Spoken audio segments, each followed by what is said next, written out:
How to change people name. Hello everyone, welcome back to our channel. So let's dive right in without wasting any time. Also make sure to watch this video till the end. So first of all open up your web browser, then tap on the search bar. Now type people.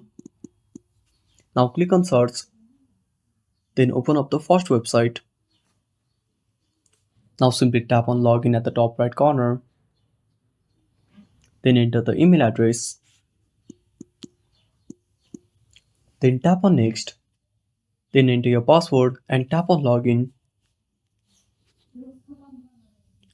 Now once you log in, tap on three lines at the top left corner.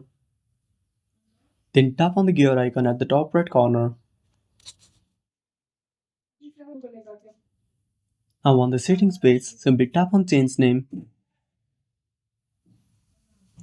Now enter the name. Then tap on continue. Now wait for some time.